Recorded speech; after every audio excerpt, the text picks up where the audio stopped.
Hi, everybody. Hey, how's it going? Good. How are you? I'm doing great. How are you? I'm doing fine, thanks. Good. Hey, Zach, Dr. Deloche, how are you? Outstanding. And you? I'm doing great, thank you. Good.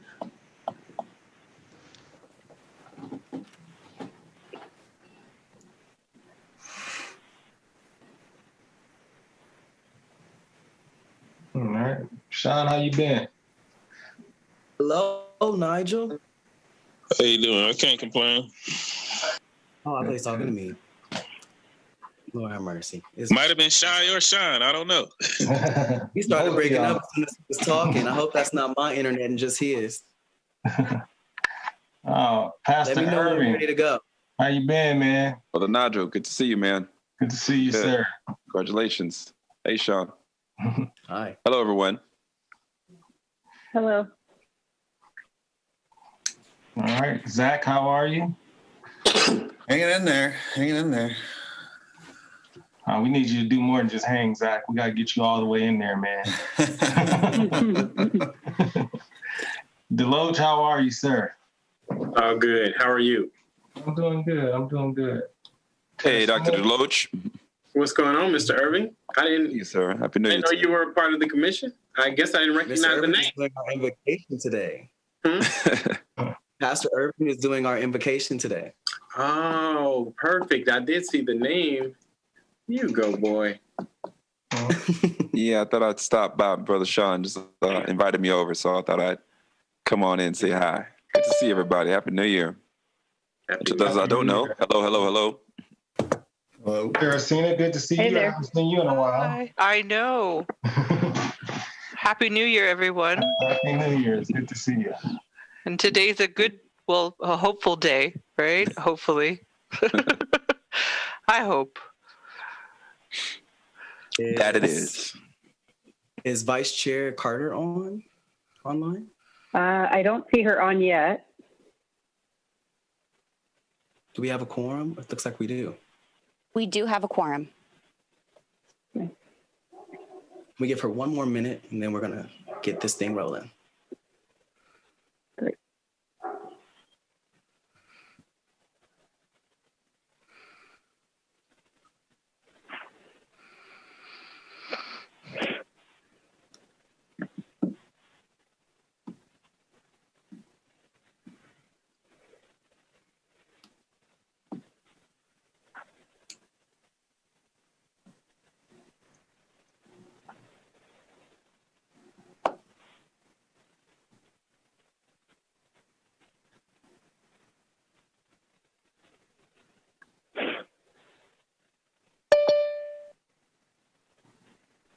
All right. I'd like to call this meeting of the Lancaster Social Equity Commission to order.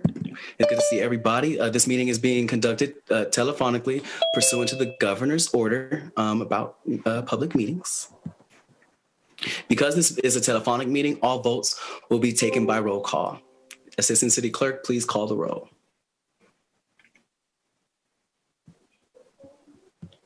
Commission members Cullen, Here. Deloche, Here. Hone, Here. Joseph, Here. Pope, Here. Vice Chair Carter, Vice Chair Carter, Chairman Cannon. Here. We have a quorum. Thank you.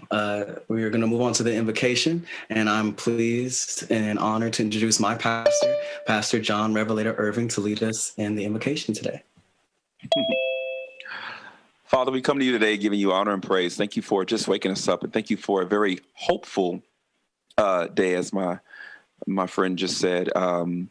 What a great day for democracy. What a great day for our United States. What a great day to go forward. A day of history, a day of change. And we are just so honored and happy to be a part of that change in America, and specifically in the Antelope Valley. We come together, Father, to complete your will and task in this particular valley. Let all ideas be heard. Let us be respectable, and mindful of each other's emotional and social sides, and let us hear each other, especially when we don't agree. Let us conduct business and bear fruit to better enrich this valley and the lives of those who partake in this beautiful city. We do this in your precious name, Jesus. We love you and thank you. We go to work now. Amen. Man. Amen. Thank you, Pastor, for Thank you. Have a great meeting. that word. All right, so we're gonna move on to our presentation. The woman we're going to hear from today is Juanette Colors from the Wildflower Project over at Kensington campus. She did some amazing work over there, and I really do want to amplify that. So I'm going to take it away, Ms. Colors. Okay, I'm going to share a little bit about actually the Wildflower Project. I sent over. Actually, I think it's going to come as individual photos as opposed to a slideshow. And I also sent you a link from YouTube. So can we play the link first? And then I will talk during the few slides that I sent over, if that's possible. It'll be just a moment. Okay. Okay. So I guess I'll start talking instead. So my name is Juanette Colors. I'm the founder and executive director of the Wildflower Project. We are a nonprofit that's been here in the Antelope Valley. And our mission is health, wellness, and gardening. And some of the things that we do is we teach school gardenings in elementary schools. We also have charter students that come to our actual garden here and have science and gardening classes. We have a petting zoo. We have goat yoga. We have garden therapy. And we also are doing the community gardens at Kensington campus. So we actually are having 4 gardens there that we work with the residents that have recently been housed. Are we ready for the YouTube? Yes? Yes, I'm sharing the screen now. Just a moment. Okay, thank you.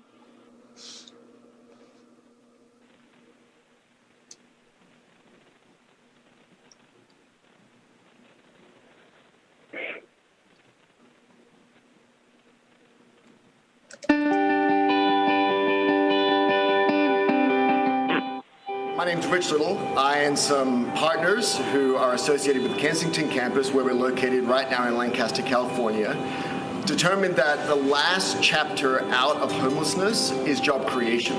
And we were inspired to start this nonprofit after we built Kensington campus in order to add the final piece to this campus that we're located at right now to give people long-term sustainable income and skills development that they'll be able to use off-site and in the future for their own employment. Hi, my name is Juanette Colors, and I'm director of the gardens here at Kensington campus. When I came here, I had a vision to build community, show them how to grow food, have healthy options, and it's so rewarding to see. We've been starting from seed, and they're learning what they sow, they will reap. And so we're using that in the world, and we're using that in the garden. My name is Earl Whaley. I was homeless for 15 months. Because of certain things. I left from a marriage and everything, my fault, but sometimes I believe that God do things in your life to lead you in another direction. But getting this place and getting me back together, doing those 15 months and dealing with this here stuff was really bringing me back together to come back down to earth, to realize that I'm a part of this too. Just as this earth is here, I was made exactly from the same soil. So everything I planted myself is what I receive back, mentally, physically, and emotionally. So now all I want to do is, like this soil, only plant the best things in me, starting off with this food. Join in the giving with our Pepperdine University Masters in Social Entrepreneurship team in raising awareness and funds for the Chapter 3 Community Garden. Even a small donation will help us reach our life-giving goal. With a donation of $5 or more, you'll be able to provide a safe place for community members transitioning out of homelessness to till the land and to watch hope grow in their community and in the soil of their hearts. To read more about our campaign and make a donation, please click the GoFundMe link below. Thank you for helping us give seeds of hope to the homeless. Thank you. Can you show those few slides that I shared with you?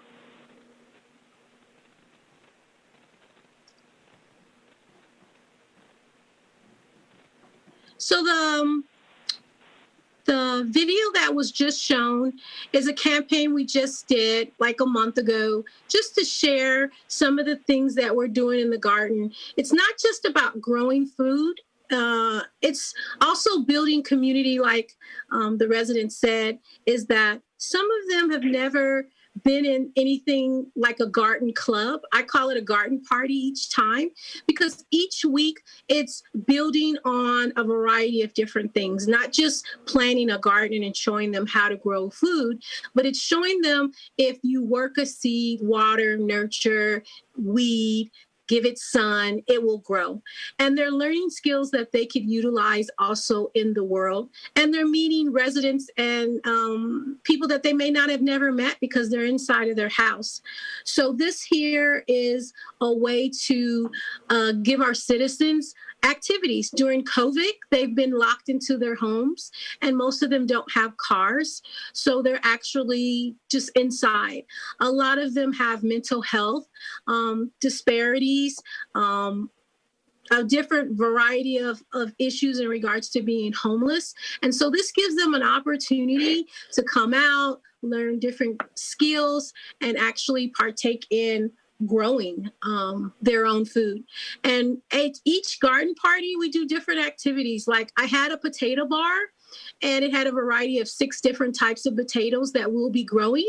And so they get to see that actually potatoes taste different. They're learning how they can grow their own potato from a sleeve or from the potato eye. And also I mix it up with a variety of different herbs so they can taste what fresh basil, oregano tastes like, thyme.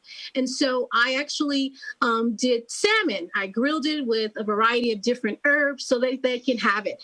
And it's really nice because they're very appreciative, because I want them to be treated through the experience of growing food and seeing the results of it. On the slides, it shows the variety of different things we do in regards to mental health as well. Some of the things the WOW has done is we've had a wellness walk at Apollo Park. As far as the reason why we are concerned with health and wellness is because in the Antelope Valley, we have one of the worst health disparities of all of LA County.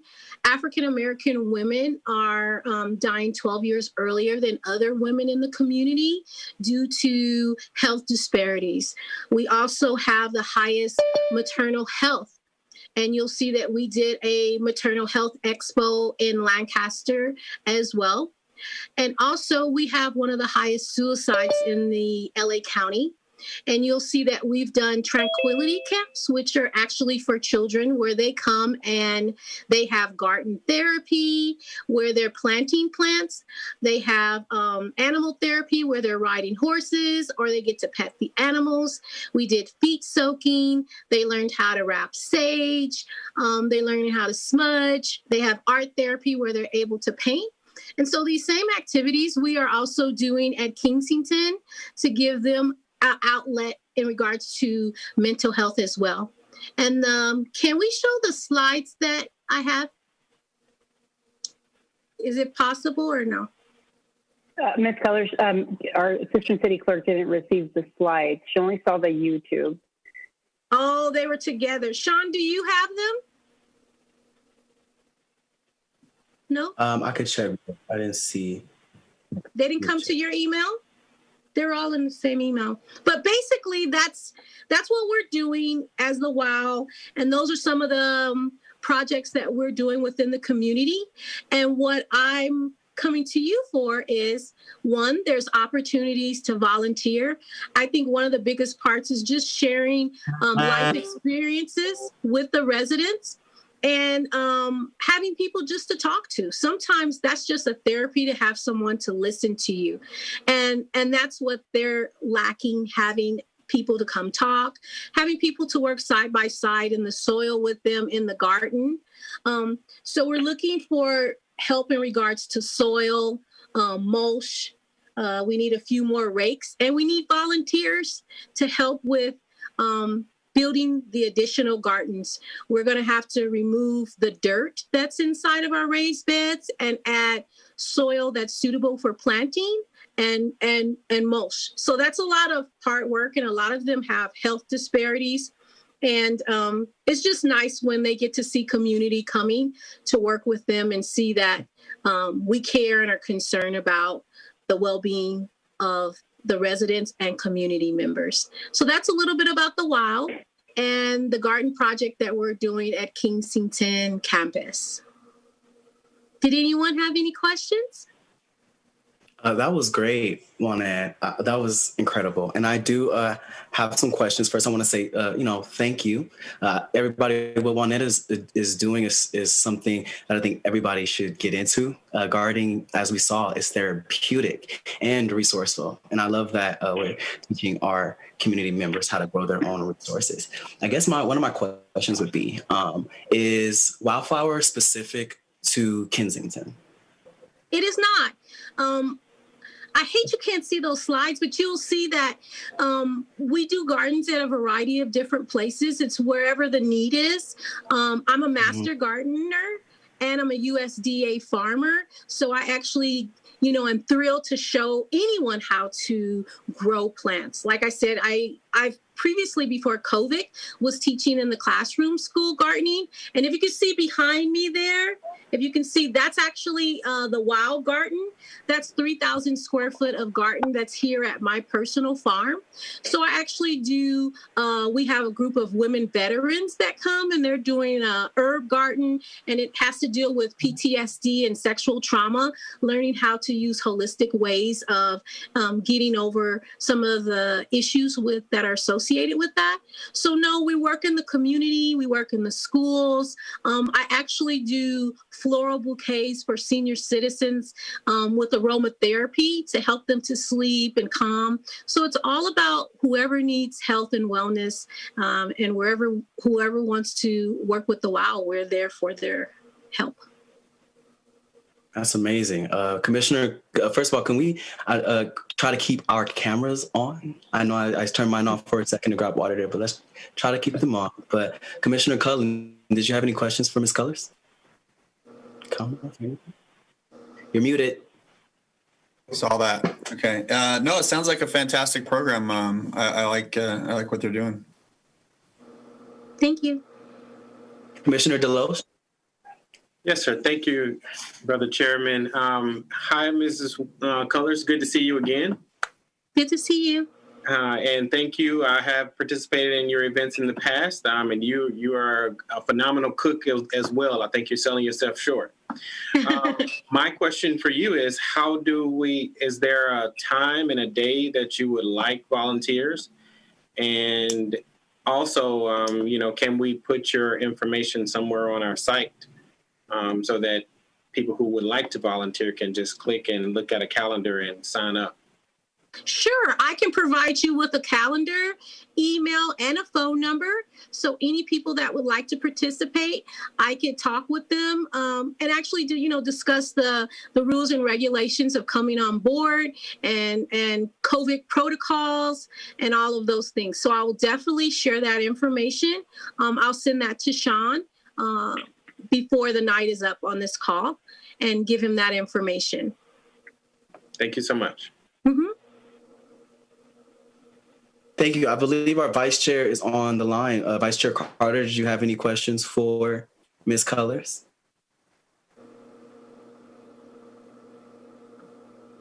Vice Chair Carter? Sorry, I could not get off mute. Can you guys hear me? Yes, we would love to see your face. Oh, yeah, okay. So I did return camera. I I might have missed a little bit about your different programs that you offer, and just do you have some kind of document that you'll send to Sean or we can look at? I was going to send Sean my contact information. I'm not sure what type of document, but we do have a website that is wildflower.org. We also have a Facebook page, The Wildflower, and we have an Instagram page, Wildflower Project as well. And we've been around for a little bit of time. So you'll see all of the work that we've done in the community in regards to children. A lot of things about the WOW is just, I want to make experiences wow. I was the Girl Scout director and regional program manager. So it's a variety of activities, from actually taking kids on field trips to Sparks games. Not last year, but the year before, we took about 300 kids, foster children, to Sparks games. So they had an experience to go down to the Staples Center and meet players as well as behind the scene staff, so that they can see careers that maybe they are not accustomed to seeing. If you've seen previously in the community, I would have the Miss Black Antelope Valley, the Miss Latina Antelope Valley, and we had also Miss Gifted, which were special needs girls. And so those girls were involved in the community, and they had a variety of service projects that they did in the community, as well as speak at city council meetings. They actually spoke at a variety of them for the city of Lancaster. So I was basically wanting to build advocates in the community with children. So the WOW is all about having WOW fun in a different way, as opposed to just like a regular health fair. Like we had the Health Expo, we had a maternity pageant where all of the ladies had their bellies out and they learned about the health disparities and provided information. So if you look at our website and our Instagram pages and Facebook, we try to keep you updated. But currently with COVID, we haven't been able to do a lot of events. Last year, 2020, we did the Health Expo, and then we did an event called Community that we did at Pontalon Square after the Robert Fuller hanging, where it was about healing the community. We gave out 200 pounds of produce and 185 wellness kits that consisted of bath salts, sanitizers, 5 to 6 masks, oils. All of it was for holistic, and candles to relax and learn how to meditate. And we did yoga for them. So it's an ongoing thing. And as soon as we're healthy and can open up, I look forward to doing more activities in the community. So you mentioned, exposing the participants to career opportunities. Yes. Education. So I like your program. I like it. Thank you. Project. Sounds great. I like to just give kids the possibilities to see careers that they may not have necessarily not seen, but that are out there. And some of the kids have met a variety of entertainers, mayors, governors. I try to expose them to understand that no one's beneath you or above you, and that you can be and see and do anything that your mind can visually retain. Yeah. Okay. Thank you. I look forward to looking at your website. Okay. And your Facebook. And feel free to call me anytime or email me. All righty. Thank you, Vice Chair Carter. Let's hear from Commissioner Hone. Any questions for Ms. Tellers? I do have a couple. And I don't know if you remember, because this was a long time ago, Ms. Colors, but I worked for you when you were at the Girl Scouts of America, but it was like 15 years ago. So did you really? I did, for a very, very short amount of time, but it was great. My question was, do you have licensed staff, social workers or therapists? Is that something you want to bring in? Is that something you've thought about? Just a question. I know. No, I would love to have that, because it's like when you meet some people that are involved in the garden and you hear a story or you hear something that they share with you and you're like, oh my God, like they need assistance. I need to get help. And so I need to reach out and try to find that. So definitely I would love to pair with individuals that could provide those services, most definitely. Okay. And no, and I just wanted to say a note about the kids. I think that them learning where their food comes from and that they can grow their own food is just so empowering, to see. And I think a lot of kids, I work with kids, and I think a lot of kids are so far removed from, well, I go to the grocery store and I get my food, but to see that they can grow it and they can, do their own thing, that sounds amazing. I love it. It's funny that you say that. I would ask kids, where does particular fruits or vegetables come from? And I was asking them about peaches one day, and they said, they come from cans. And I was like, no, they don't come from cans. Even an activity where I gave every kid an orange and was telling them to peel it because we were doing an activity for Kwanzaa, and they were like puzzled, like, what do you mean? I was like, peel it. And they were like, how?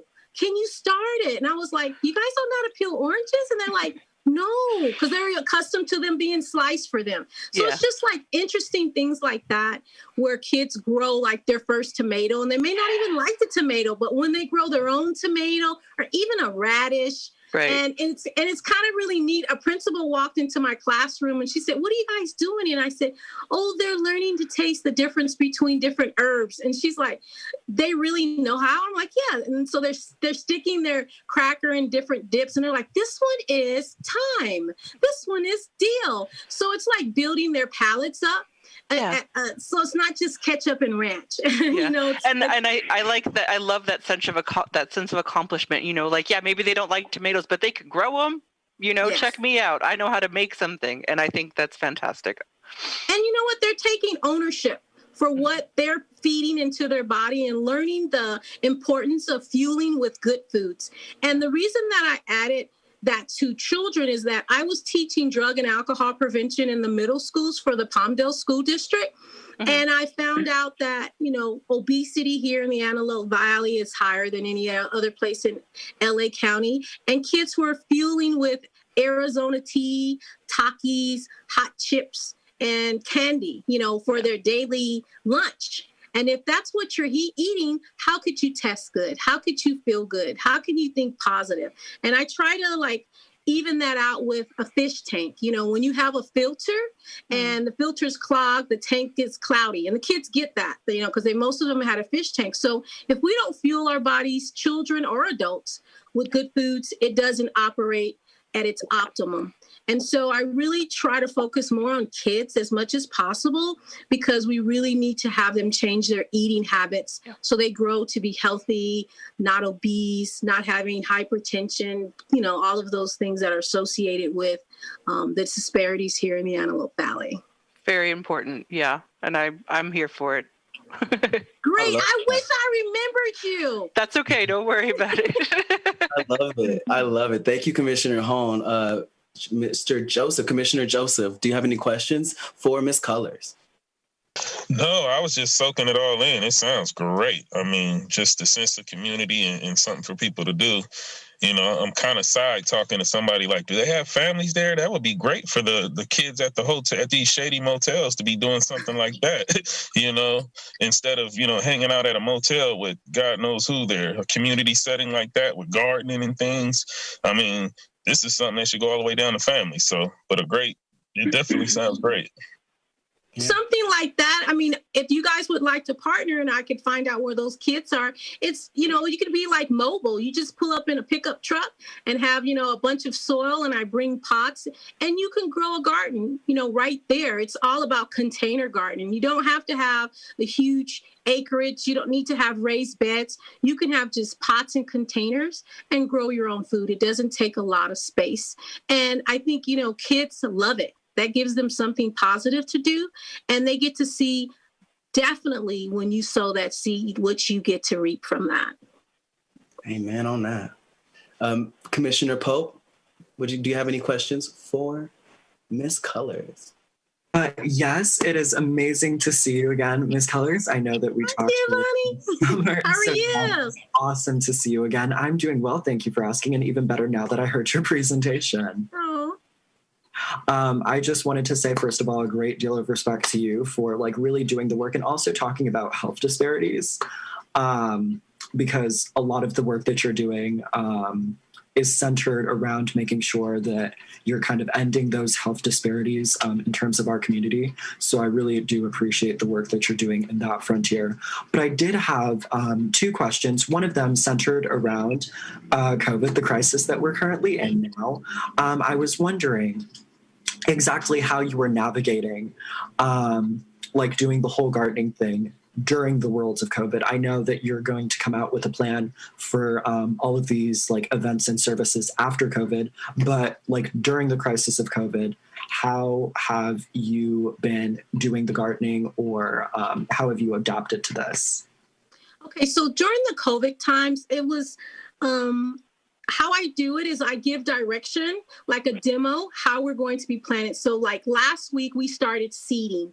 So we're planting seeds for our spring garden. And so I'm giving a demo, showing them how to do it. And they each have pots and they kind of have time slots. So they're probably 10 to 12 feet apart from each other. And so they're doing their individual thing. I'm double masked, everybody's masked. We're 10 feet apart, and I have in direction, and they're doing their planting in their individual pots, and they'll be taking their pots in their household, and they basically have to water them, take care of them, and learn how to bring up their seedlings, and then they'll be replanting them in the spring, probably first week in March. And so we do time slots so that we have only like 3 people at the garden, and they're at separate raised beds, and so they're totally separated. And, you know, at first, you know, was a little bit hesitant because of COVID, but when you see that they needed an outlet, you know, and they're so appreciative for being out there. And I'm just honestly feel blessed to be able to raise their spirits. Maybe 2 meetings ago after I left, I sat in my car and I just actually started crying because, you know, just hearing their stories and their daily walks and thinking, they said, you know, we don't have anywhere to go. A lot of us don't have family. We don't have a car. So I'm like, long as you guys are, you know, masked up, everyone is gloves and we're 10 feet apart, I'm good to go. So I've been safe. I haven't had any issues or problems. And so that's what we've been doing. I'm hoping that, you know, we can get out of COVID and get full throttle, but we're using separation of like 10 feet and masked. I'm glad to hear it. And the reason that I had asked that is because, like you said, there are people that during this time, they do very specifically need an outlet. And I do think that a lot of the work that we do in the community, it cannot be stopped due to COVID. Safer, but it cannot ultimately be stopped because we also do have the mental health crisis that we're dealing with as a result of this as well. The second question that I had wanted to ask you was about like the community gardening sort of sphere, and like, have you done any work in community gardens, and are you thinking about like expanding any like community gardening services? Just because like there are so many people that I could think would genuinely be interested in this, given the fact that Southern California is one of the agricultural hubs of California and the United States at large. Yeah, you know, I think that even in the city of Lancaster, I think you guys have several sites that currently have community gardens. I'm not really sure who oversees them and works with them. In regards to the Kensington campus, they referred to me and I did a proposal, and that's how we had a marriage to work together. So I'm always open to doing that. I kind of live rural. I live almost by Little Rock, and it's very much, you know, agriculture, but I'm open to that, you know, or any type of partnerships. For me, I have partnerships. Like I said, I have the women's veterans. I have children, a lot of them that are charter school children. And I don't know if you guys know, I actually won the election November 3rd. I'm a board of trustee for Keppel. Yay. So we're actually looking forward to doing some school gardens in the Keppel School District. I had a community garden at Jackie Robinson Park. So wherever there's interest and people are interested in growing, you know, that's where I'm being directed, because we're definitely going to teach people how to fish in the garden. You know, during COVID, I had like Jumanji in my garden. You could see it. I had, you know, tomato plants, you know, 10 feet tall. I had beans 12 feet tall. And a lot of people came to visit and they were like amazed what you can really do here in the desert. So for me, it's to be able to teach, you know, people that you too can grow your own garden. So I look forward to having more workshops, and I'm open to partnering with the city of Lancaster to be able to show residents what they can do in very tiny, small places, and also senior citizens. I really have a passion for our senior community as well, and I learn from them. I have a group of ladies. They're all over 80, and they tell me, you know, you need to do this to that collard green, you know, and do that to the turnip greens. So it's a really great cycle to work. So if you guys have ideas and partnerships that you're interested in, just feel free, you know, let's talk and let's work it out. One more thing, actually, because you mentioned the ideas about events, and this will be very quick because I know that we do have other stuff, but I also just wanted to ask, given the fact that you are so staunchly dedicated to equity within like the agricultural and gardening sphere, I was wondering if it would be even remotely possible to do like any sort of like gardening event honoring Black History Month, since that will be coming up in February. Heck yeah, definitely. I would like, you know what? When I first did my first garden, it was called the Southern Salsa Garden because I had African-American and Latina young ladies. And so we grew all foods from the South.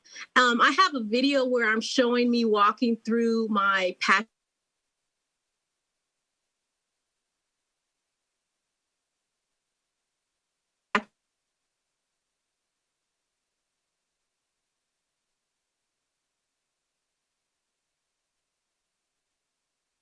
One of the number one things I would do. So I might even just do like a Black History garden workshop, and then, you know, show also how we can do a variety of things with collard greens or something like that. So that's a good idea to do. But we do a Black History coloring contest where we partner with Sun Village, and this is going to be our 35th year doing that. So I will send that flyer over to you guys as well to get kids involved in the Black History art contest as well.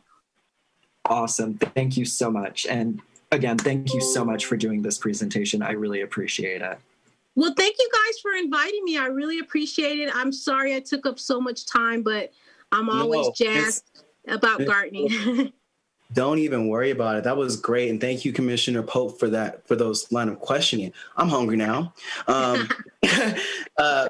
I just, Gio hit on a good point, and you did too, Ms. Colors, about how what the Wildflower Project is doing, everybody, it's hitting two issues, on physical health and mental health at once. And what we just saw with that presentation, and what we just saw in that video, is contingent to what we wanted this commission to do, and that is to shed light on what's already here and so how we can make things better. And I think that what Ms. Colors does in the community most definitely puts a dent in that. And if we can amplify her and do what we can do to bring that to more people, I think we can put an even bigger dent in the physical health crisis and the mental health crisis. So again, I want to thank you, Juanette, and we definitely are not done. I definitely want to garden, but yes, thank you very much. And we will definitely have you back on. For sure. And when things open up or spring, I'm going to invite your group to come out to the garden so you can actually see my animals. I have like 13 goats, 5 pigs, and we're working on our chicken coop. And you can just see the garden and see the potential of what you can grow here in the Antelope Valley. And I think with all the resources we have here and all the thought power, I think we can definitely pull something off that is beneficial to everybody in our community, following COVID guidelines and maybe even virtual or hybrid. But we're gonna get up and running. This is great. Thank you. Okay, and we're holding you to that. You invited us, all right? Because I want to go. Yeah, no. I need some greens for real. We'll do some greens and hot water cornbread and black-eyed peas for you guys. All right. And I might have a lot of meat because we're going to be doing some slaughtering.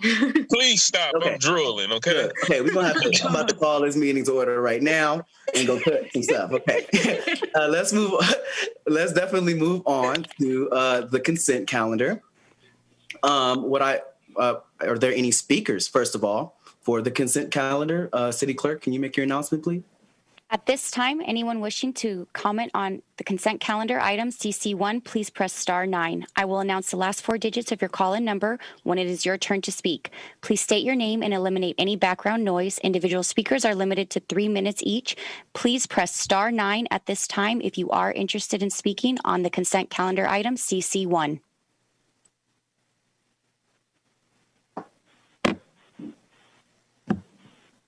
There are no speakers. Okay, so is there a motion and a second for the approval of the consent calendar? Approving the minutes. I'll make a motion to approve. Who was that? It's Vice Chair Lori. Carter. Yeah. Oh, okay. And I just hope I did it the right way. Want to make sure I did it the right way. So. Yes. Do we have a second for Vice Chair Carter? I second that motion. All right. City Clerk, can you call the roll, please? It's been moved and seconded. Commissioners Cullen, Aye. Deloche, Aye. Hone, Aye. Joseph, Aye. Pope, Aye. Vice Chair Carter, Aye. Chairman Cannon. Aye. Thank you. It passes unanimously. So now we're going to move on to, is there an announcement from the Assistant City Clerk? No, there is not. New business. I'm sorry. I jumped. I'm following along in the agenda, everybody, and it jumped. Sorry. We are on new business 1, MB1. We're going to discuss possible action on the social equity community survey. I remember what this basically is we want to, we said we wanted to take the pulse of the community, and we talked about a survey. So let's get into this. Let's talk about the kind of, what kind of questions we want on there, how many questions we want on there, and what kind of platform. And yeah, so I personally think that we should do like 5 to 7 questions. I think that the best way to get community involvement would be to, get it out there on our website, share it. And I think we could talk about, how we promote it later. But right now, I really want to hear from you guys on what you think our survey should look like, what you think it should ask, and all that stuff. So let's start with our vice chair, Ms. Carter. Well, I guess I need to first, because I'm not real clear what kind of goals we have with this survey. Well, I think what it would be is this is the goal for this survey is to take the temperature of the community. We said we wanted them to know what our community expects out of our city or our commission, and we want to take their pulse. We want to take their temperature on what they see and what they're doing. And like I said, the success of all of this is going to be measured by how much the community is involved. So I think this survey is a really good way, or conducting a survey is a really good way to do that. We just got to, I'm asking you, how do you think we should go about it? The survey. What kind of survey do you think we should conduct? Well, I know that we're definitely administering it online, right? We're doing virtual. Yeah. I just know that one of the main things we should ask, we will have to do it via virtual means. I don't know if we have a target group our audience, like how will we spread it? Will it be on our website? How will people even know that we're doing this survey?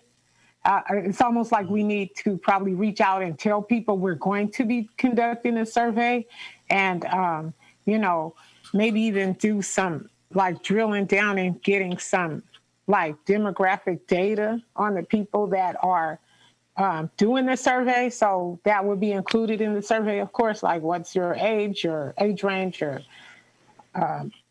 how you identify as far as your gender,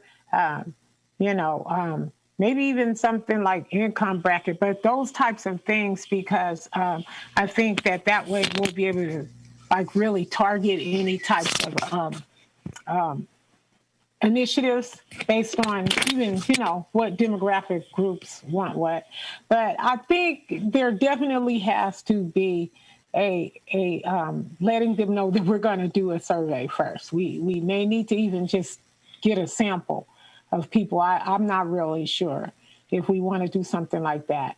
But we do some outreach, let them know that we're looking to do a survey in the community and how it'll be disseminated and when it'll come out. And we need to, one question for sure is ask the people, like, what do you want to see? What is missing in this community for you? And what is something that you would like to see change in the community? So those are just the questions. But I think for right now we really should get real clear on the dissemination and how we're going to do it and informing people that it's coming. Yeah, definitely. That we would definitely have to do that. But I think that like I said, I think we have resources that will help us do that. But I guess what this survey would do would help guide the work of this commission, because we did talk about community outreach. And I think what you said was exactly, we have to make sure they know about it. I like what you said about targeting. I think that if we might not need to have to target if we can ask the right demographical questions, and then we can look at the data accordingly. I do want to hear from Commissioner Pope about how he thinks the survey should be. Thank you. Okay, so I do have, I guess, a few points of questioning, kind of like Commissioner Carter. But firstly, I just want to ask, I have noticed that our homepage on the city website is not up yet. And I know that is delayed due to a lot of things, including COVID. But I was just wondering, if we were planning on coming out with this survey, when might our point of contact on our city website be created, just so that people have a place in which they can direct their questions about that too? Because I know that visibility for these sorts of things is really important. So I don't know who effectively would be the person to ask that question to, but I just wanted to raise that point of questioning before we continue. Is that a question that staff can answer? Yeah, I can help with that. So yes, Commissioner Pope, we are working on our website, and the process, we're still in the process of updating that. So I think, before, obviously before getting a survey out to the community and before making it live and starting to really do those marketing efforts, we would make sure that the website is up and running, that we had a Social Equity Commission page so that people know exactly where to find the survey, and then also find more information about the Social Equity Commission. The other thing I was going to mention is that at that time, we'd probably also have we'd have the vision and the mission statement for the commission, so that people, as they're looking at this survey, they understand kind of what you're looking for and how you're hoping to use this information. So I wouldn't worry about that. We'll definitely make sure that when we get the survey completed and we have all the information that the commission would like to include, that website is up and running and that people can find it easily, and that we have more information about the commission itself. Okay, that's awesome to hear. Thank you so much. I just wanted to be sure that we got that hammered out right quick. But one of the things that I saw was effective when the city did their survey on rebranding was that they used a raffle, I believe, as an initiative to get the people to complete that assessment on branding, which I thought was particularly innovative and a really good means of reaching out to different demographics here. But one of the points of questioning that I think that we should have on that survey is exactly what people desire from their city government. So I say that as saying that this survey is not only going to be an assessment on our city government as a whole, and kind of like a reflection of the things that people want to see from their city government, but also how exactly the city and we as a commission can better disseminate those services and the awareness of those services to other people. I do believe that this is something that governments and commissions struggle with respectively, and that is the awareness of the certain services that the city has offered. So I do believe that we should have some area of questioning about how easy it is for people to get that sort of information, and then what we need to improve upon in the future in terms of disseminating that information. I think that that's question one. And then question two, and this kind of goes back to Commissioner Carter's question about who exactly we're going to target with this. Because since I do represent the young community, I can honestly say that there are young people that before this COVID crisis was going to happen, many of them were planning on moving out of the city. We are currently trying to build up our population. I believe we are the 5th largest city in Los Angeles County. And with that comes a responsibility to make sure that we are keeping all of our communities engaged. So I believe that another area of questioning on that survey should be how exactly we can reach out to people more and what things young people would like to see as a result of the work that this commission does. So I think that those are just two things that I think definitely need to be highlighted with this, as well as how are the organizations that we as a government partner with, what are the diverse communities of the city of Lancaster, what are their experiences with that? How can the city reach out to diverse communities better? And yeah, I think that those sorts of areas of questioning are really important because they help give not only the city, but us as a commission a guiding light on how to move forward. And also, what are some of the struggles that our diverse communities have faced in the city of Lancaster? I think that it is amazing that we are going to do this survey because we definitely need to get an honest assessment of if there has been mistreatment of diverse communities in the Antelope Valley. We need to hear about it in order for us to move forward. And exactly how we can give diverse communities a better seat at the table. Because one thing that I know is that communities that have been underserved by policy need to be the people that are making decisions about that policy. And so we need to better understand how exactly to reach out to those people and how to give them a better seat at the table. And I think that that's one of the goals that this survey should have. And then the other one is trying to figure out exactly what we need from the city's youth moving forward, like what they need from us. But those are just some points that I think we should definitely hit on with this survey to ensure that we are being maximally effective in how exactly we're asking these questions. Yeah. Commissioner Holm? So I think everybody has brought up good points, but I heard you say, Sean, that you wanted a very short survey. So I think we need to be clear on what it is we want to get, what questions we want answered first, and then right to that. So if we're just talking about I think maybe provide folks with a easy to read sort of clear definition of what equity is, and then, ask them, I don't know if this is the information you're after, but ask them, do they feel that they live in an equitable place? Do they feel they've been treated equitably, and, yes or no kind of thing? Do they have any ideas about what would help make this city more equitable in their mind, right? So I think Giovanni's onto something, that we need to listen to the people that have been disenfranchised for so long. They were going to have great ideas and things that we probably won't think of. So I think that we should work on deciding what information we want back and how quickly. And then, we can roll from there. I don't think this has to be like a one-time thing, we can say, tell us about how you feel living here. That can be kind of step one. And then, step two can be like, what are some things we could do to make that better? If we did this, would that, be agreeable, or yes or no kind of thing? That's what I was thinking. And I think that keeping it short would get better, people would be more willing to fill it out, because I know that if I have to sit through a long survey, I get like, but if it's 5 questions, I'm like, boom, boom, boom, boom, boom, we're good. It's an idea. Yeah, Vice Chair Carter, I see that your hand's up, but let me hear from Zach and Mr. Commissioner Deloche and Commissioner Joseph is next. So let's hear from you about what you think that what kind of questions we should have, and how many.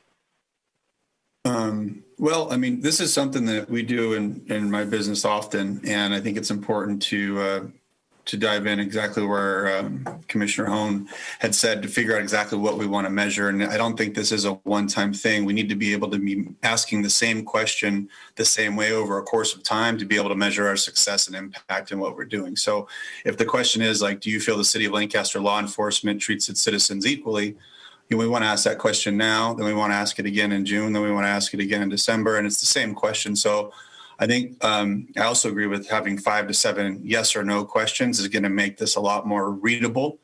We don't want to leave it open to open-ended questions. We don't want to say, how do you feel about the equity in the city of Lancaster, and have a paragraph to read, because ideally, and I might be wrong, but Patty, I think we can probably get a gigantic list, 60,000 emails potentially in city of Lancaster that the city has. Is that a number that's close? I don't know about 60,000, but we definitely have a list of email addresses that we collect. Those are the folks that get the weekly city e-blast and the different publications that the city sends out. So yeah, we would have access to that list as a commission to send this out. I believe so. I'd have to check it. I'd have to double check, to be quite honest with you.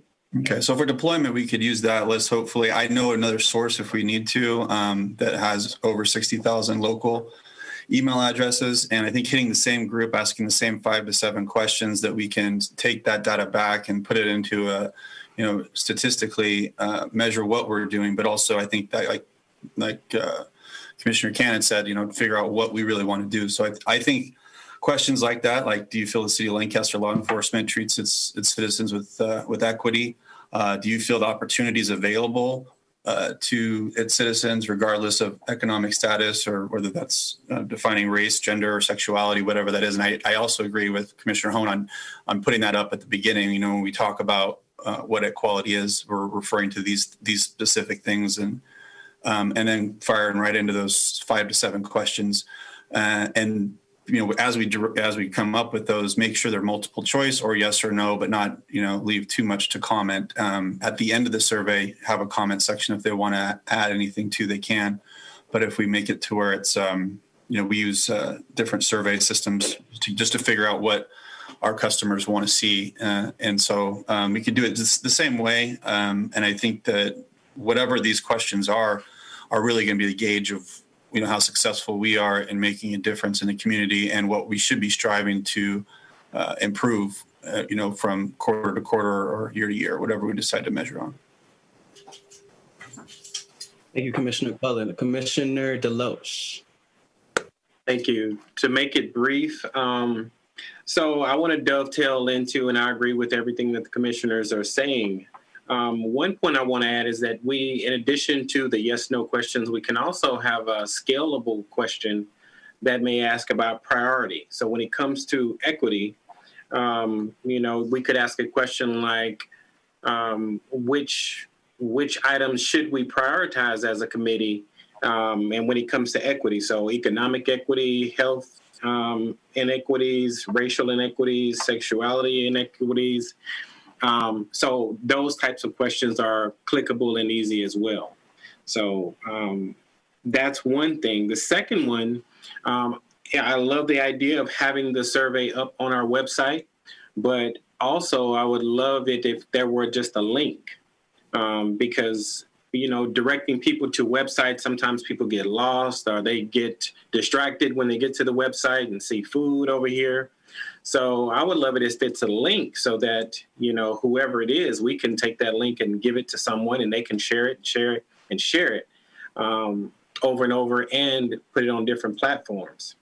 Because I think if we just only keep it on the city's website, we're limited to people going to that site. Whereas if it were a link, I can put this link everywhere and maybe get more traction. So those are the things that I think that would help. Thank you, Mr. Deloche. And I would add to that, I think that we should be sending, if we do, we should definitely make it a link, but we should put the link on a flyer or something and mail it to people so that people, our elderly citizens who are not necessarily tech savvy can just type that into their phone or that exact ghost character into their phone or something. And also that will help for young people. I think that will also help for young people who are not that tech savvy too, because contrary to popular opinion, some of us don't know what we're doing. And I'm one of them. And also a QR code. Yes. Writing that down. iPhone users. Yes. Commissioner Joseph?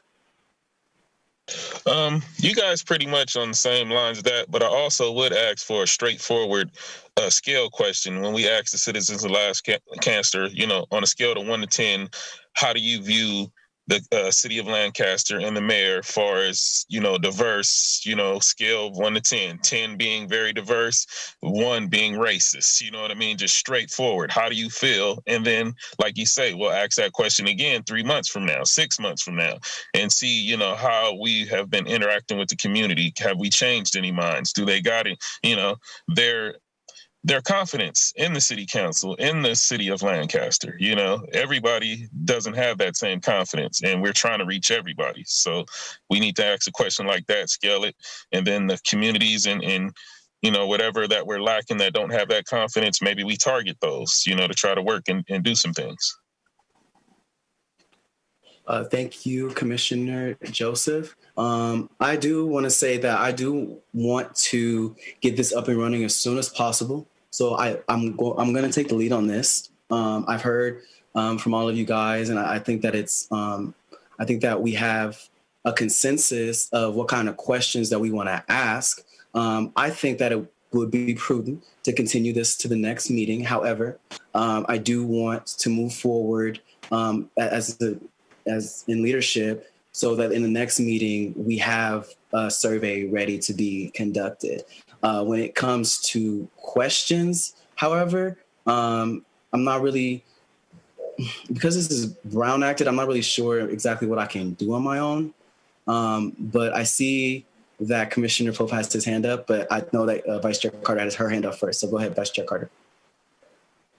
Okay, I know that we want to get this done expeditiously, but in order to get the best out of any kind of needs assessment, you really do need to have to plan the assessment. And I do think that it would be great if we did a little more planning, and in order to gather the right questions, I think that it would serve us to have a group of people, maybe a committee of stakeholders and people from the community, the people that we want to impact, that are impacted.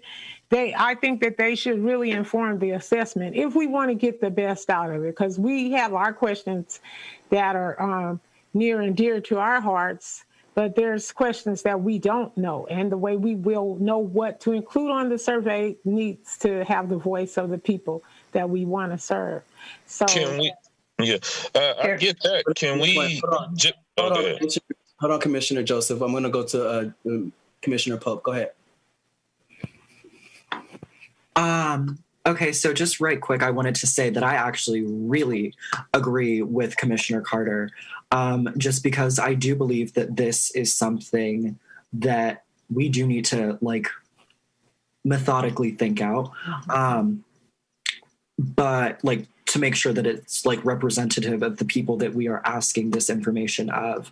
But I also wanted to make sure just 2 quick things. Okay, so one, when I was with the Impacts Commission, we did this event in the Monte Vista neighborhood, and one of the things that was required was people had to put door hangers on doors so that people were aware that we were having this event. So I just wanted to echo the point of using mailers, because that is a really effective way to reach out to people that have currently not been reached out to. I believe that people might be paying attention a little bit more to their mailers, considering the fact that election season is over, and so they will not be bombarded as much. But then also, the city currently has a billboard, one of the electronic billboards that are up by Sergeant Steve Ovens Park. And that broadcasts a message that, one, just talks about notable figures in general, but also it talks about the city's roundabouts initiative. And so I really think that if we are going to use the advertisements on that billboard for something of that nature, I also think that it would be really very, very effective if in the future we use the billboards for purposes such as the survey as well, and also fully making sure that we're maximizing our city social media and getting people to reach out through there. And then I also just remembered something, since you had talked about the mayor, Commissioner Joseph, I did realize that it was the mayor's birthday today, so I know that he's probably not watching, but happy birthday to the mayor. Happy birthday. I guess my question to the vice chair and to Commissioner Pope would be, what is your suggestion that we do between now and February 17th, which is our next meeting, that makes this survey closer to a reality? Personally, I think that we can do a lot of those suggestions that you said, getting stakeholders and people involved in that time frame. And I think we can come up with the Google survey that has 5 or so questions in a timely manner. I'm not saying necessarily that the next meeting that it should be sent out, but at least on the next meeting we can vote, okay, this is the commission, this is the survey that we want to put out on the commission. These are the questions that we will agree will be on there, and these are this is how many questions are going to be on there. So I would ask, what do you think that we could do between now and then, based on your suggestions, that will bring us closer to be able to do that? The assembly of the task force probably, I think, would be the most effective thing. Because if we do want to reach out to community stakeholders, we need to bring people to the table, similar to that we brought people to the table here. So even if on the Instagram, if we just ask out of random, what are 10 people that would be interested in putting together a survey? Out of the people that filled out the form, 10 people randomly selected, they form a task force. I think that that's a very quick and easy step that can be done to ensure that people are getting their voices heard. And I also just really quick want to echo the point that reaching out to people on through our email addresses, that's amazing, but we also have to make sure that we are reaching out to the people that have not given their email addresses to the city of Lancaster, because that shows that there are a lot of people that are plugged into the government, but as well, there are a lot of people that are not. And so we want to make sure that we are getting a fully representative sample. But that's all I yield back. Okay. Yeah. Hey, Chairman, can I make a suggestion? Yes, you may. So one suggestion I thought of is, because you'd like to move this forward in expeditiously. One of the thoughts is perhaps all the commissioners can, because obviously it sounds like we'd like to get some feedback from, folks that are not a part of the commission currently. So perhaps all of the commissioners reach out to their, to the groups that they work with, maybe talk to 1 or 2 or 3 people specifically to ask them, some of those questions, the same kind of discussion that you just had with the commission. What do you think is important for us to know from a social equity perspective? What should we be asking the public? How are we going to get the most candid answers? And then perhaps that'll help us kind of generate a list of questions that can then be shared with you. And then we can, again, continue moving the process along and still get feedback, but we're not waiting until the next meeting to do it. That was one suggestion. The other is, you can create a subcommittee, and staff can help kind of direct those efforts, but that would obviously take a little bit more time and, may not happen as quickly as you'd like it to, just because it would take some logistical time and gathering different folks together. So I like your first suggestion. Will we have to vote on that? Yes, you would. It would just be a part of the regular vote. Okay, I would want to hear from Commissioner Joseph. Patty just took the words right out of my mouth. That was what I was going to say. We got a diverse group here. We can come up with some questions, get some feedback from the people we know in the community, and then at least by a week or two from now, we could probably come up with some concrete questions before the meeting and possibly even have it ready by the meeting. But at least we're working on it now, you know? Right. I'm sorry, I just wanted to point out one additional thing, because we obviously want to be in Brown Act, we want to be compliant with the Brown Act. So actually in that scenario, the one that I mentioned, what we would do is we'd actually share that information back with staff, similar to what we did with the mission and the vision statement. So we would collect that information, and then we'll kind of report back on what the findings were with the commission. So, Okay. Oh, all right, hold on. Just before I forget, if we do send that document, I need everybody to participate and make sure that document gets sent back to staff. Go ahead, let's check that. So basically, what I think I heard Patty say, and I heard Giovanni say, is that our survey, this will be an ongoing thing. We'll constantly assess our community to see what the needs are, because they change. So it seems that we need to recruit a planning group that represents all of the stakeholders, and that looks like the community, the diversity of the community. So I think that we should put in place some type of assessments planning group. The subcommittee, you mean? I don't know if it's called, is that what she called it, a subcommittee? That's what she called it, the thing that would take a little bit more time. Yeah, that will take time, but I'm talking about as a, strategic and big picture, that we probably do need to have a planning group for our assessments that will include the voice of the community that we're, looking to serve, as well as some of the stakeholders and influencers, right. So we can get buy-in and drive it. But I think for now, the quick, I hate to say low-hanging fruit, but for us to be able to get this turned around, I think that's a great idea for us to have to work and reach out to our constituents, our friends, our people in the area that can help us to come back by next meeting with some questions. I wouldn't even classify it as low-hanging fruit. What I would classify... I know. I'm sorry. It's okay. I think what Vice Chair Carter is getting at is that there are people who already know what they want to be asked. There are people in this community who already know what they need, who already know what they need right now, which is where my sense of urgency comes from. It comes from people that I'm already talking to, and I already have, I already have been hearing how people in this city, the questions that they have or the suggestions that they have. But yeah, like you said, we are definitely going to continue to do something like this, and I definitely want to make it better as we go along. I guess my question to you, Patty, would be, how do we pose the question? How do we pose the question so we can move forward and vote on it, and so that we could move forward? I guess there's two things that are basically options, and I guess it's up to the group to decide which option they want to move forward with.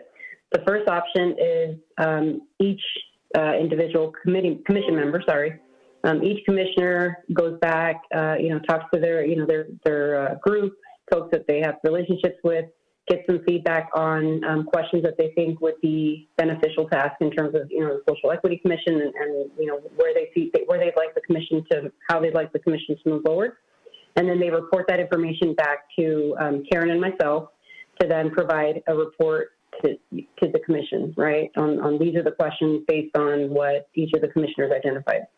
The other option would be creating a subcommittee, and the subcommittee, Chairman Cannon, you could assign 3 people on the commission to be a part of that subcommittee, and then that subcommittee would work with staff to identify some folks to again ask those questions to then develop that survey. So it's basically 2 different options, and it's up to the team to basically decide which way they'd like to move it forward. Thank you, Patty. I like the first suggestion for right now. I think definitely we should agendize the subcommittee for the next meeting. Most importantly for me, I guess I want to put a date on it. I want to put let us get feedback to staff by February 4th. What does that sound like to everybody? Can we go to our networks and get it back to staff by February 4th? I'd say yes. I like that you're putting a date on it, because that makes us, now we have to perform. We have a date. It's not, we're just going to agree one of these days we're going to do this. No, we have a date. So I think that's great. So I guess I'll ask for, would anybody like to make a motion that we move forward with the survey by the commissioners going to their networks, reporting back to staff with feedback, and we move forward. Is that a good way to pose the question? Is that or to make the motion? Yes, I need somebody to make the motion, but I want to know if does everybody understand what that means? I need some voices, some feedback, people. Understand. Our motion to move on. And I understand, but can we add some criteria after this? The criteria would be included in the feedback that you send to staff. I mean, like, I would say, for example, if I'm going to ask people, I will come back and say, I asked X amount of people, X were females, or male or whatever. No, that's what I think No, I think that's what the survey would be for. And I guess, okay. I think definitely send your include in the feedback, everybody, whether or not you think, especially how many questions we need, how many questions you think we should have, if we should target it or not. And if you don't think we should target it, if one of those however many questions should be demographic questions. So if we're not going to target, then at least we have, this many people from this demographic voted this way. Does that make sense? Yeah. So on this pass, we're just asking people to tell us what questions they want. We're going to our network. Our networks. So we're going to tell them about the survey that we're going to conduct. Okay. And at the next meeting, and we're going to get feedback from them, from our network, and we're going to return that feedback by February 4th to our staff, and the staff will then send it to me, and we will have something that we concrete on the next commission meeting, so we can get this survey up and running. So I guess I want to be clear. So when we go to our constituents, are we asking them any specific questions? Or are we asking them what we should ask them? I mean, I'm gonna let the commissioners have discretion on how you guys interact with your networks. So go. What I care about most is the feedback that you send to staff, because the feedback that you send to staff is going to correlate into how, it's going to turn into the survey. Okay. We're going that helps me. Right. Okay. We're going to the community to talk to see what they, to see what they think. And then we're going to come back. And when I say community, I mean our networks. Obviously the survey would be the community as a greater whole. Okay. So we want to get that. Does that make, did I pose that correctly? Did that accurately say your suggestion, Patty? Yes. So basically staff will draft the actual survey itself. So what will happen is each of the commissioners, so Vice Chair Carter, Karen and I will reach out to you, and we'll, send a reminder that we're looking for some feedback on the survey. You'll provide that feedback based on your interaction with, the folks that you interact with. And then Karen and I will develop the actual survey, and we'll draft it and we'll deploy it. All we're asking for is basically the basis of it, right? The meat of what we want, of what you would like us to ask. We'll compile it, we'll draft it, and we'll send it out. Okay. Love that. And again, that information only goes to staff, because we don't want to violate any Brown or have any Brown Act issues. Okay. Okay. So did Commissioner Joseph's motion, can I recognize that motion? His motion was to move on. I don't know if that's Commissioner Joseph, do you want to restate that motion? Motion to move forward with the idea of we going to the community and coming up with our pre-work of getting the survey done. Motion to move forward for us, everybody, to meet with their communities and family, friends, and get these questions up and feedback. Motion to move forward with that plan. I'll second that. Yeah, I'll take that. Is that a good motion, staff? Yeah, did we get a second? Yes, we got a second. Christopher Deloche, second. Can we call the roll, please? We have a motion in a second. Yes, I'm also going to open it up for comment. Oh, yes. At this time, anyone wishing to comment on NB1, please press star 9. I will announce the last 4 digits of your call-in number. When it is your turn to speak, please state your name and eliminate any background noise. Individual speakers are limited to 3 minutes each. Please press star 9 at this time. Don't be shy.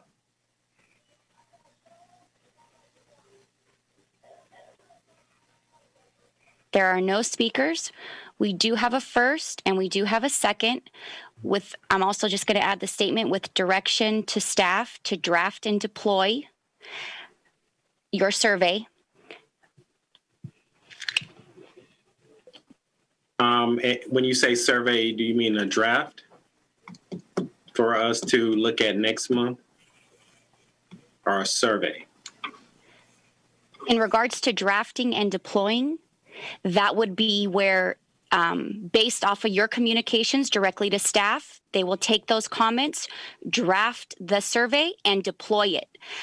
If you would like to see it prior to deployment, then we would need to identify that the draft needs to be presented at the next commission meeting where you guys can all review it, approve it, and at that time, give the go-ahead for deployment. Yes, please add that. Let's add that caveat too. I want to vote on it before we deploy it. Understood. So you are going to have a draft to be presented at the next commission meeting in February for review and deployment. Is that correct? Yes. Okay. So we have a first, we have a second. Commissioners Cullen. Aye. Deloche. I have a question. Is it possible for us to have discussion, or was that discussion only for the constituents? What do you restate your question? My question is it possible for us to have a discussion? I have a point that I wanted, even though his motion is seconded, I have a point that I wanted to discuss on this before I voted. Absolutely. Yes. Okay, thank you. So my statement is that I feel like it's possible to have everything that we're asking for if we only added a place for them to put their question. So we're going to have this survey, and if we use what everybody is saying, that this is not going to be a one-time thing, that saying that this is going to be a series and we're going to continue to do it, then leave a place and maybe put them in categories, and I'll put that in my feedback to where they can put questions in different categories, and we can evaluate those questions in the future as well. So now we're taking it from having a subcommittee group to everybody who gets the survey gets to put a question in a category. So now we're hearing from everybody who actually does the survey. So that's the piece that I wanted to add to it, and I'll put that feedback in my survey. So my answer is aye. Thank you. Okay, I do have a caller that has raised their hand to speak. Although we do have a first and a second, just because we did add some additional comments, I'd like to hear the caller's comment. Caller with the last 4 digits, 6358, please press star 6 and state your name.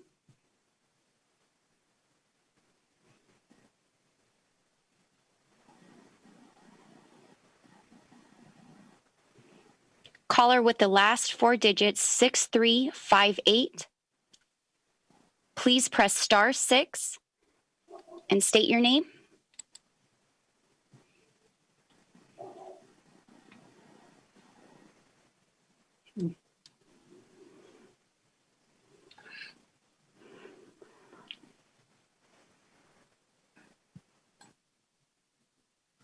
That's not one of us, is it? I do not believe so. Okay, we will move on to the vote. We have a first and a second. Commissioners Cullen, Aye. Deloche, Aye. Hone, Aye. Joseph, Aye. Pope, Aye. Vice Chair Carter, Aye. Chairman Cannon. Aye. It passes unanimously. Thanks. Can you hear me? We will move on to the vote. Yes, sir, we can hear you. It looks like he has a delay. Okay. Hi, my name is Stephen Updike. I'm with Tarzana Treatment Center, and I just wanted to say I'm thrilled to have this commission formed and active, and I'm looking forward to the work ahead. I'm actually familiar with Sean Twain. He did a presentation for us recently or last year. And I think that a survey is a great start. So I'm just all behind it and look forward to seeing what comes out of it. Thank you. Thank you for your comment. It's very intimidating, and I hope that you will participate in the survey. Can we move on? Is there any more callers? No, there are not. Okay, let's move on to non-agendized items. I have a quick question about how this is going to work going forward on the commission for things that we're talking about, like the survey and cost associated. I understand it'd be nice to send everybody a direct mail piece, but direct mail piece with a return envelope, is $1.30 a piece. And so you start adding that up, it can get expensive really quickly. Also, if we're going to use survey, or using Google Survey or Survey Monkey, which all have costs associated, where's that going to come into play with the city supporting us from a cost perspective on some of these things that we're talking about? And is there a budget in place or anything that we would be able to work from? Yeah, I can help answer that. There currently isn't a budget in place, but typically, if there are the different commissions and they have a particular project or something, we can in the city we can determine which funding source to use. But obviously, that will be something that we'll have to discuss because you're absolutely right. The cost to do mailers and to send things out can get pretty expensive. So that's something that we'll probably discuss at the next meeting when we have that survey formulated. So in forward motions, anything that's going to have a cost associated with it would be the motion would then be for city approval for funds, and then come back once we have approval to finalize that, or just for formalities, just for the future. Do you know what I'm saying? Yeah, if we need to have a budget approved for the actual survey itself, yes. I'll have to get back to you. Yeah. Would the motion be like I make a motion to send out 10,000 mailers and we all vote on yes on it, but that's still going to have to go for approval, right? It probably depends on the cost of actually doing the project. Okay. If it's something within a certain budget amount, then it's something that we can take out of our commission budget. If not, then we'd have to get a different approval. It would depends on how much the budget is. Okay. That's all right. Let's move on. Let's go to non-agendized items. City Clerk, can you make your announcement, please? At this time, anyone wishing to comment on non-agendized items, please press *9. I will announce the last 4 digits of your call-in number when it is your turn to speak. Please state your name and eliminate any background noise. Individual speakers are limited to 3 minutes each. Please press *9 at this time.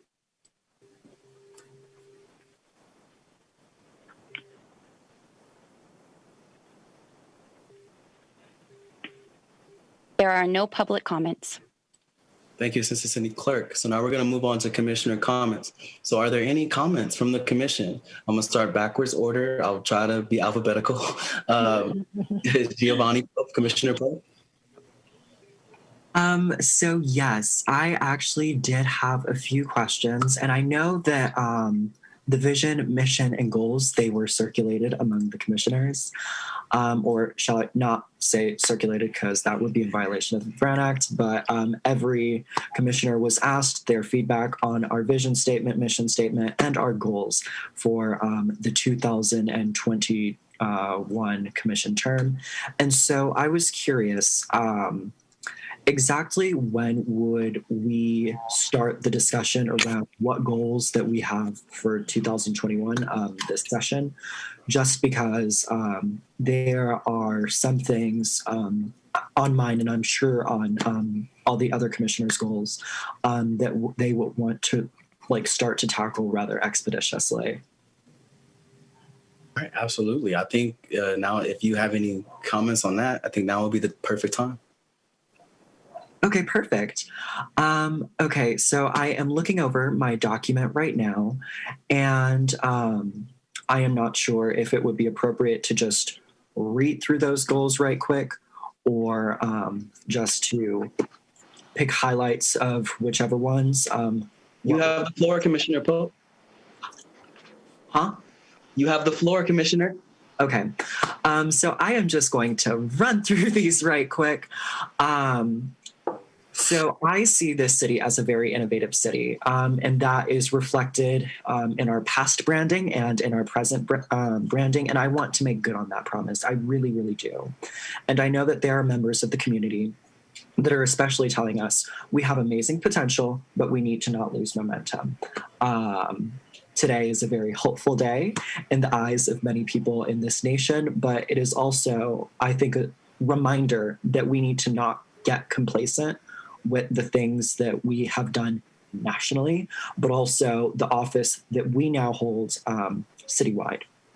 So one of the things that I know that people have talked to me personally about, and something that I think should definitely be explored, during the COVID crisis, we have heard a lot about cities establishing their own health departments. I think that that is a very interesting idea to make sure that cities have accountability in how they administer health practices, and it can make for more progressive health practices than currently done by the County of Los Angeles. And I think with local control, I think we have an amazing opportunity to establish a Department of Race and Equity and another department on public safety.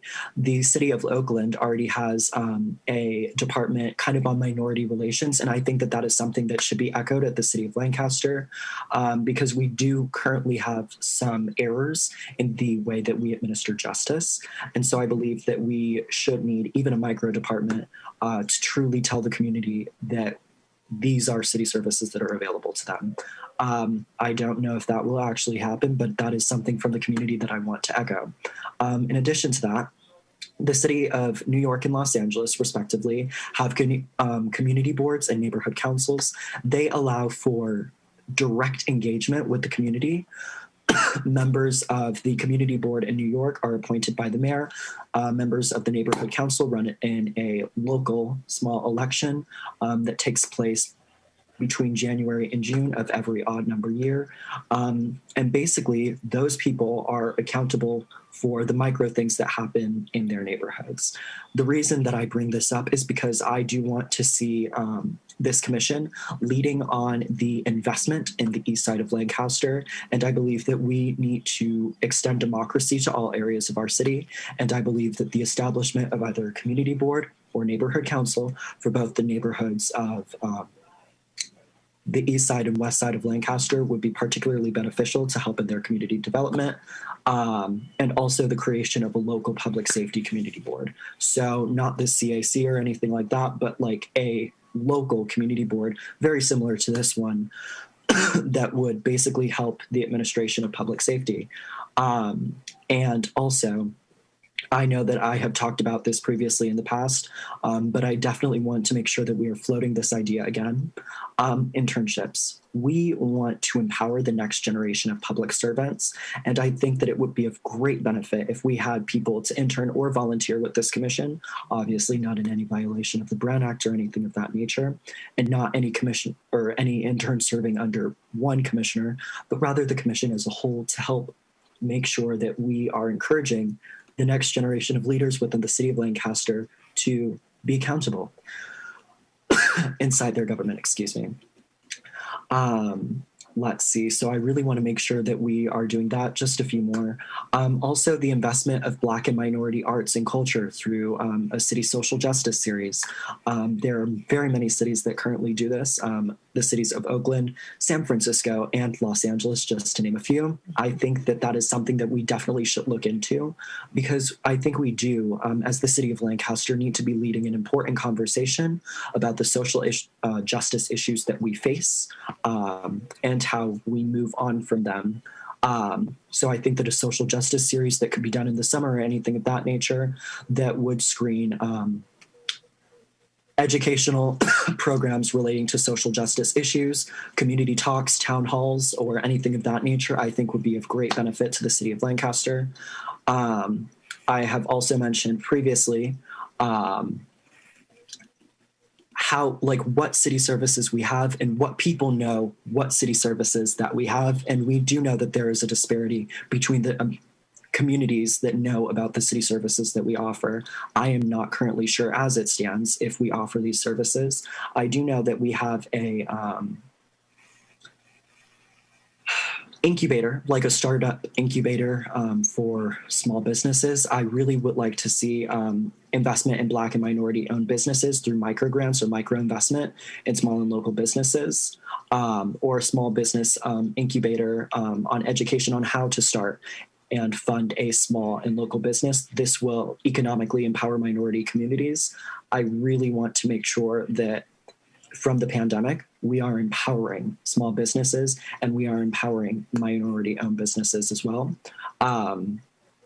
Also, I am not trying to get into the weeds in this, but a creation, or not creation, but increased mental health support on all communities of the city of Lancaster, including the East Side. I think that that is definitely something that we really should make sure that we are hitting hard, making sure that all communities in the city of Lancaster from this crisis have adequate access to mental health services.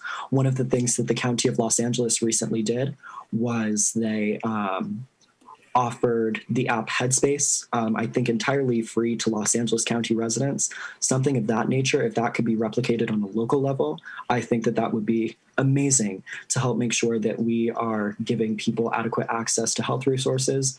And then finally, making sure that we are ensuring that body cameras are used and this consent decree is followed. I think that we really need to make sure that that is done, and also making sure that we are engaging with the communities that have been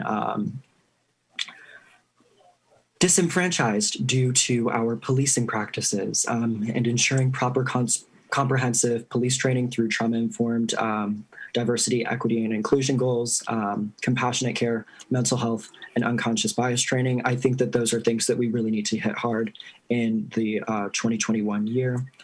Those are currently all of the suggestions that I think are pertinent right now. But if anybody has any questions on those ideas or goals, I would definitely be open to those. We will hold back on that and until the next meeting. But thank you so much for participating in that document and saying those. Commissioner Deloche, would you like do you have any comments?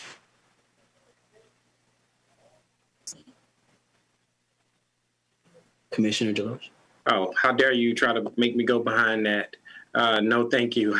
I think we have, if we tackle half of that, I think this would be a new city. So, no, thank you, Brother Pope. Love it. Absolutely. Commissioner Holm? No, I need to marinate on that. That was a lot of great information. I need it to kind of sink in. So thank you, Giovanni. And yeah, let me think about it. Commissioner Joseph?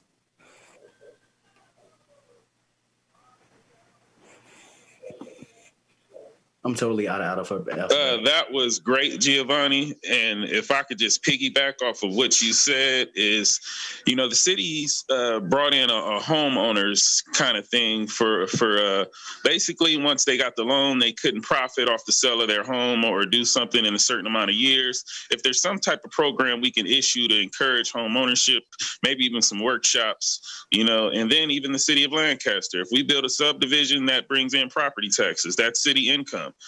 Something along those lines. Generational wealth through home ownership. Commissioner Cullen.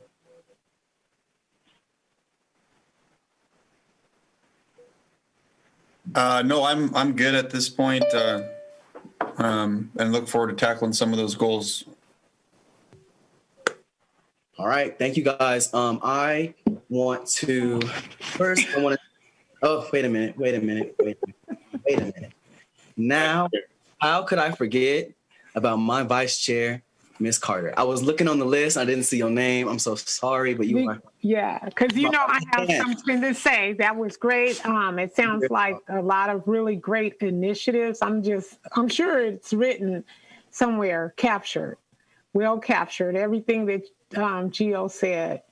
And that's the kind of thing that we should be putting in our 30, 60, 90 project, any type of plans, for making it happen. So all of that you said, Giovanni, I hope is documented. And I'm hoping we can have some kind of meeting where we can break these things out and start putting them into categories as projects, programs, and start breaking down and adding some steps to make them happen. All of those things happen. If we do that, if we plan around those are initiatives. Just in case people don't realize it, those are initiatives.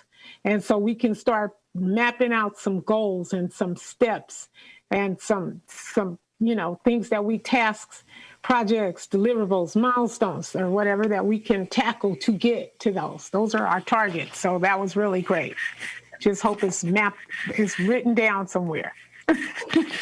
So, Commissioner Carter, you said that 3 times, and I'm wondering the same thing.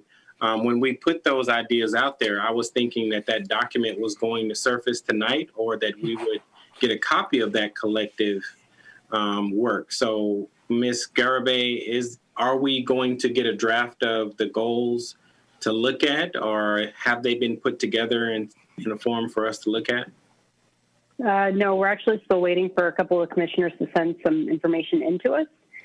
So once we get more information, we'll be able to share kind of the collective information. I think our goal is to get that over to you, if not the next meeting, definitely in March, depending on how much we have to, kind of go through, and then because we'll have to organize it in a methodical way, depending on what everybody says, right, in an organized manner. So it's really dependent upon that. But like I said, we are still waiting for a few of the commissioners to send in some information.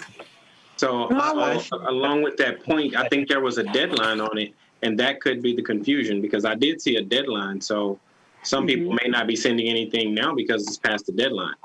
So is the deadline extended, or? Yes, Commissioner. We actually just sent an email during the meeting. So Karen sent an email out just as a reminder to everyone to send over your thoughts. Okay. Perfect. Can I ask which emails you guys sent those to? Is that to the city email? Yeah. So we do have the city emails, and the purpose of those is just to make sure that all our communication goes through city channels. Okay. So we are sending things to those email addresses, and if anybody's having any issues, getting into their email address, please let us know. We'd be happy to help you through it. Okay. But yes, it would go through that email address. For this commission meeting, we did have our city clerk send it out via both your personal email and your city email address, just to ensure that everybody received the link. But any other communication we'll send directly to your city email. Which commissioners are we still waiting for? Probably me. I know I'm one of them. Oops, sorry. We won't name any names, but there are a few that we're still waiting on. Okay. I want to get started. I want to get on that, y'all. as part of my comments. I'll be the first one to say I was late, but I got it in, and she said thank you. Okay. Well, I want that on the next agenda. I want us to already next city council meeting. Next commission meeting. I'll put that on the agenda. The vision, the mission, and the goals, and whatever I would like that document to be. Whatever information the city has, our staff has now. I want that to start being. Molded into what you're going to present to us, and I want to put another deadline on it this weekend, so that our staff has enough time to give us the product that we're looking for. And I think that after this call and after all the time that we've had, I think that we are all kind of in a consensus about the mission, the vision, and the goals. So I would like to move forward with that. I definitely want to talk about. I know Nigel Hawley's still on the call. I definitely want to talk about the experience that I had this year's Justice Sunday. The title was Eclectic. The theme was Black America's Love Letter to the United States. I had the pleasure of participating in the 2020 Justice Sunday for the first time with my little sister, and that was a great experience just for our family.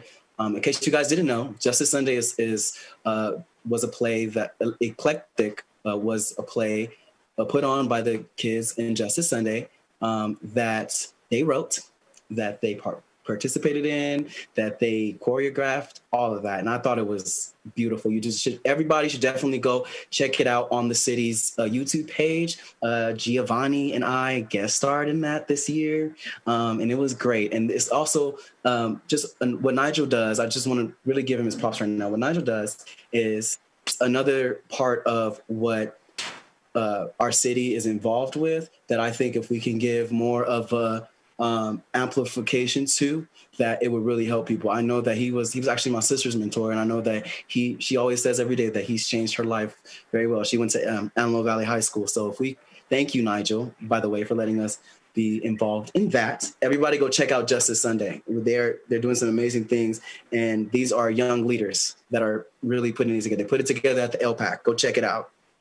And another thing is, when it comes to our task force that we talked about, I also intend to be having that on the agenda as well. Not something that we vote on, but a model that I'm going to present to all of you that I have when it comes to the task force. And I really want to get that implemented, because when we talk about surveys and a lot of the things that were talked about in this meeting, the task force is going to come in really handy when it comes down to bringing in the community and outreach. So I think it's time to get moving on that, and I intend to move on that. Also, I'm looking forward to hearing from our public safety director. He's been invited. I'm looking forward to hearing from him about where we are on body cameras and just other questions I have from him on things that have social equity, on things that are going on in public safety. So yeah, I look forward to hearing from him. And I do want to end off on going back to, some of the things we talked about in Ms. Culler's presentation. And I know that you guys heard her say she did what she did during the Robert Fuller protests. And I think that after that was deemed a suicide, that a lot of people who hopped on it and was really pushing that envelope kind of fell off. And I think that's unfortunate, because I still believe that young men, especially young men of color in our valley, like Robert Fuller, and especially Robert Fuller, still deserve justice. And I think that with the things that Ms. Cullors does, and the kind of initiatives that she does, and the kind of initiatives that our Commissioner Pope presented so eloquently right now, I think that those are the steps that we should take to get justice. So tonight, I do want to adjourn in memory of Robert Fuller. We are still thinking about him, and we are still thinking about justice for everybody in this valley that is struggling with mental health. We have not forgotten, and we will put it in place. And this is where my sense of urgency comes from, everybody. So with that, the next regular meeting is scheduled for Wednesday, February 17th, 2021 at 5 p.m. And I will, in this meeting, we'll adjourn.